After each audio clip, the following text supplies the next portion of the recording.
Portugal é uma autêntica vergonha. Não pode haver políticos, não pode haver pessoas que se tenham substituído a uma ditadura para montar outra. Não pode haver, como ontem, João, e passo a contar-vos um episódio sem nomear, um deputado recém-eleito tenha andado no Santa Maria a exibir um cartão de deputado, a pedir para ser atendido mais depressa do que comum dos mortais. Isto não é normal num país decente. Calorosas saudações e, ao contrário das filas de espera no SNS, aqui ninguém precisa de esperar para meter like neste vídeo. Portanto, aproveitem esse sintoma de rapidez e metam like no vídeo e subscrevam o canal, porque estamos cada vez mais próximos dos 200 mil subscritores, até porque 30% das pessoas que vê o canal ainda não subscreve. Portanto, subscrevam e partilhem também nas vossas redes sociais. Tem aí o código SOUSA10 na Prozis para 10% de desconto quando fizerem compras no site.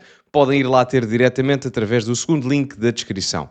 Ora, o que é que temos aqui? Um comentário de Sandra Felgueiras relativamente à situação geral do país, nomeadamente ao sentimento de descontentamento que as pessoas têm nos dias de hoje e alguns dos porquês, a nível de elites políticas e não só, do porquê disso estar a acontecer. Sem mais demoras, vamos começar. Mas se me permitir só aqui, muito brevemente, complementar o raciocínio do professor Adalberto Campos Fernandes, eu gostaria, como jornalista e como cidadã, também de deixar esta reflexão para que as pessoas lá em casa pensem. Quando estamos perante resultados eleitorais que nos levam a perceber que aqueles que consideramos extremistas avançam, talvez fosse hora de pensarmos que aqueles que sempre estiveram no poder enfiaram a cabeça na areia e fizeram de conta que todos os alertas jornalísticos, todos os alertas da população em geral, que fazem chegar a quem de direito aquilo que nos fazem chegar a nós, e não fazem por inversão de circuito. Começam por quem de direito e depois vêm a nós. Eu só quero dar uma nota muito rápida antes de continuarmos. Mas só para se ter contexto o que a Sandra Felgueiras está a dizer, e eu acho que isto se adequa perfeitamente à Sandra Felgueiras, porque nós estamos a falar da pessoa, da jornalista, da cidadã, que é responsável por expor os principais casos de, vamos colocar assim, de falcatruas políticas ou em termos de dinâmicas mais relacionadas com corrupção e afins na política portuguesa nos últimos anos. Foi o caso de João Galamba, se bem se recordam, foi o caso das Gêmeas Luso-Brasileiras, não é? Ou mais relacionado até com Marcelo Rebelo de Sousa. Agora este caso mais recente no Hospital de Santa Maria, creio eu, que é um escândalo brutal. Enfim, tudo aquilo que estava relacionado, quer com questões de elites políticas, casos de corrupção e etc. Há vários jornalistas que fazem um bom trabalho, etc, sem dúvida, mas eu diria que a Sandra Felgueiras acaba, pelo menos nos últimos anos, acaba por ser o principal nome no meio disso tudo. Vamos continuar. Num sentido de esperança, de que alguém as ouça. Se de facto estão a trabalhar para as pessoas ou para eles próprios. Estão a trabalhar para a bolha. Porque é um pouco aquilo que o professor está a dizer. Eu julgo que em Portugal temos vivido décadas em que ninguém resolve o problema de ninguém. Em que os problemas estão todos à vista de todos. E eu vou olhando com alguma perplexidade para os 25 anos quase de jornalismo de investigação que levo, para todos os temas que fui tocando, desde a imigração ilegal, desde o problema da saúde, desde o problema da corrupção, tantos casos de corrupção que eu já denunciei, e olho para a agenda dos partidos que se dizem extremistas e penso, aqui está um copy-paste de muitas das coisas que eu fui fazendo. A culpa é minha? Não, a culpa não é minha, nunca será. A culpa é daqueles que tinham o poder para ter agido e nunca fizeram nada. Excelente explanação. Excelente explanação. Excelente explanação. Porque às vezes eu vejo, e indo um pouco ao encontro do que a Sandra Felgueiras aqui diz, às vezes vejo comentários nas redes sociais de pessoas que conotam os jornalistas com diferentes vertentes ideológicas. E claramente que um jornalista, pessoalmente, deverá ter as suas preferências ideológicas. Agora, quando a exercer o seu próprio trabalho de jornalismo, não pode demonstrar no seu trabalho que há essa preferência ou não na execução do seu trabalho. E se a realidade se aproxima da narrativa desses partidos radicais, ou que se dizem extremistas, vou usar aqui a expressão que a Sandra Felgueiras coloca em cima da mesa, então o problema não é da Sandra Felgueiras, o problema não é dos partidos em questão, o problema é de quem gera as políticas públicas em Portugal e que permite, em primeiro lugar, que isso aconteça e, em segundo lugar, e pior, que continua a acontecer numa realidade cada vez mais nefasta para quem está dentro dessa realidade. E depois é normal que o descontentamento suba. É normal, e se fizerem este exercício, se quiserem fazer aqui, já que falamos de um paralelismo entre o jornalismo de Sandra Felgueiras ou de outras jornalistas que tocam nestes tópicos mais sensíveis, como as questões de imigração ilegal e corrupção, que são bandeiras principais dos partidos populistas de direita na Europa, vejam que, se virem os comentários nas redes sociais e até em termos de opinião pública, as opiniões dos eleitores, ou pelo menos de quem simpatiza com esses partidos, relativamente à Sandra Felgueiras, tendencialmente serão positivas. E nem precisam de ser necessariamente fãs do Ventura ou serem chegantes fanáticos. Não. É preciso só estar cansado daquilo que é uma realidade completamente gasta em Portugal e que não parece querer mudar muito. Porque reparem, nós nos últimos anos tivemos N casos de corrupção nos dois principais partidos e também em alguns outros e não parece estar a mudar, não é? Eu relembro que há coisa de 2 meses apenas, tivemos o caso Tutti Frutti, em que foram constituídos, não sei se arguidos ou acusados, eu creio que foi mesmo uma acusação, a 60 pessoas do PS e do PSD. Portanto, é normal que haja um descontentamento grande relativamente àquilo que nós vamos considerar o sistema politicamente falando. E a Sandra Felgueiras, ao expor isso, não tem que ser conotada com uma vertente ideológica. Tem que mostrar o mundo, tem que mostrar a realidade. E se a realidade demonstra que há falhas com o sistema a nível da corrupção, da imigração ilegal, isso não torna a Sandra Felgueiras mais de esquerda ou de direita. Simplesmente torna a Sandra Felgueiras uma boa jornalista, que é uma coisa completamente diferente. É tão simples quanto isso. Essa neutralidade axiológica é que deveria acontecer. Porque vamos imaginar o espectro oposto. Se numa determinada realidade, num determinado contexto, há efetivamente práticas da extrema-direita, de discriminação racial e etc., a função do jornalista é igualmente expor isso. E isso aí acaba por ser uma narrativa mais favorável a quem está do outro lado ideológico, não é? Mas a função do jornalista é ser neutro axiologicamente e mostrar ambos os lados, quaisquer que eles sejam. Vamos continuar. A não ser enfiar a cabeça na areia e fingir que a caravana ia passar. A caravana não ia passar.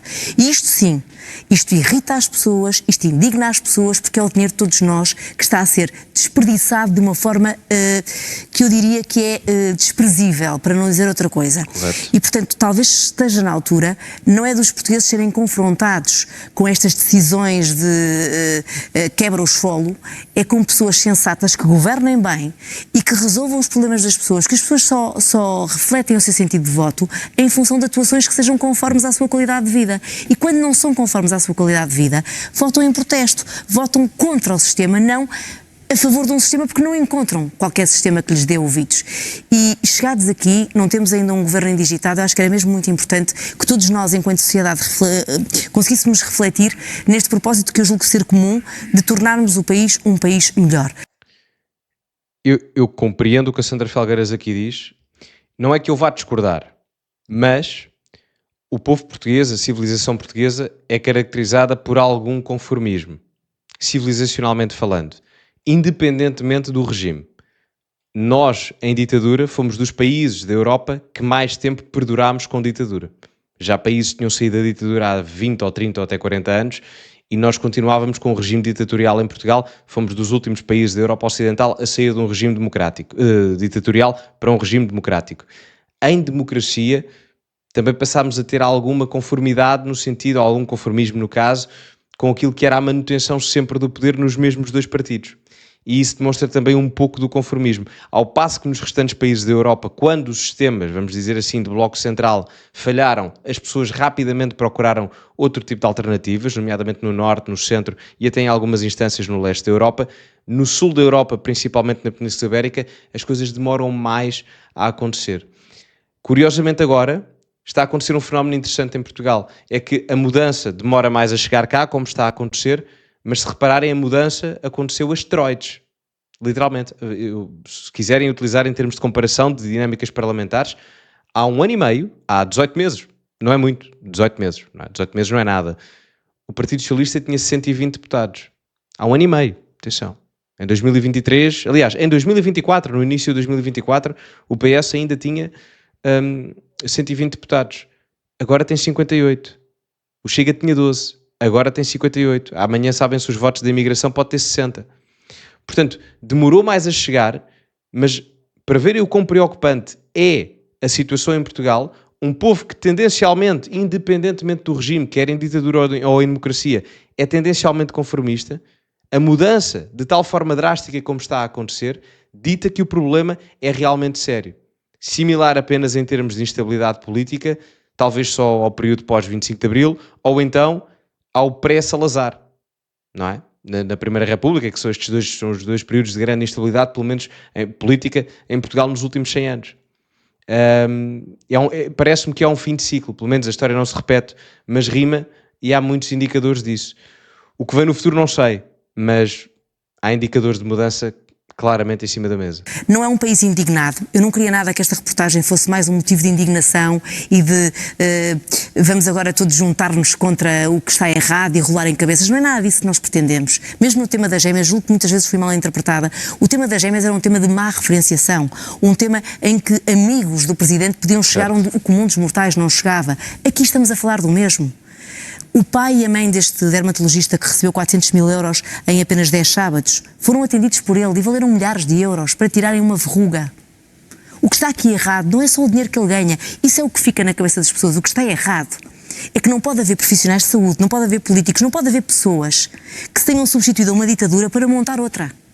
Tem que haver pessoas que são iguais perante a lei e que os governantes tratam como iguais perante a lei. Não pode haver, como ontem, João, e passo a contar-vos um episódio sem nomear, um deputado recém-eleito tem andado no Santa Maria a exibir um cartão de deputado a pedir para ser atendido mais depressa do que comum dos mortais. Isto não é normal num país decente. A questão é mesmo esta, que não é normal, mas acontece. Isto, sou-vos honesto, a questão das cunhas, como é que eu vos hei dizer isto? Se eu fico triste ao ouvir a Sandra Felgueiras a dizer isto, não por ela estar a expor, aliás, acho que faz muito bem e demonstra coragem laboral e profissional, mas se me surpreende, não surpreende, porque certamente não é a primeira vez que isto acontece, não será a única vez que acontece em dinâmica hospitalar ou em outro qualquer tipo setorial de atividade em que haja aqui uma questão de cunha ou preferência política. Em muitos países europeus, se isto acontecesse, era completamente ridicularizado. Eu vou-vos dar um exemplo. Na década de 90, eu creio que foi em 1994, eu, se não estou em erro, foi o vice-primeiro-ministro sueco ou vice-primeira-ministra da altura, enfim, foi um alto cargo de governação na Suécia na década de 90, demitiu-se porque pagou uma Santos, um lanche, uma refeição, uma coisa qualquer, uma Santos. Acho que foi uma Santos, mas enfim, um prato, qualquer coisa, com dinheiro público. Usou um cartão do Estado, por acaso usou um cartão do Estado, pagou a Santos, ou o lanche, ou o que é que foi, e demitiu-se por ter usado dinheiro público, não era dele, para comprar uma Santos, sem justificação nenhuma. Demitiu-se por causa disto. Portanto, esta pessoa deveria demitir-se. Não sei quem foi, a Sandra Felgueiras também não menciona, mas eu acho prudente, se quisermos efetivamente falar de ética, moral, e que as pessoas acreditem no sistema, então é bom que este tipo de comportamentos sejam erradicados. Mas muita atenção também. Não há mal em o sistema mudar, digamos assim, não é? Porque o que é o sistema? O sistema não é o regime democrático. O sistema são os atores políticos que estão dentro do regime democrático. São duas coisas diferentes. Não há mal em o sistema mudar. Mas muita atenção, porque o sistema pode mudar, mas convém que mude para uma coisa melhor. E isto é uma mensagem crítica que eu faço aos partidos que querem implementar o novo sistema dentro de um regime democrático, que é completamente legítimo. Mas têm que formar uma alternativa coerente, porque senão de nada vale. Não temos uma substituição de elites competentes, simplesmente temos uma substituição de elites incompetentes por outras elites igualmente incompetentes. Apenas são pessoas diferentes. E daí o país não muda. Portanto, a mudança é normal, a mudança é a única constante da vida, não há mal nos regimes democráticos, o sistema, nomeadamente os atores políticos, mudarem, mas convém que seja para melhor. Não apenas uma alteração de poder só porque sim. Portanto, acho que é importante delinear aqui as coisas. Bom, digam-me o que é que acharam sobre isto, do comentário da Sandra Felgueiras, comentem aí em baixo nos comentários, metam like no vídeo, subscrevam o canal, partilhem também nas vossas redes sociais. Ficamos por aqui, tem o código SOUSA10 na Prozis para 10% de desconto no segundo link da descrição. Muito obrigado a todos e, como é habitual, acima de tudo, cultivem-se e até à próxima.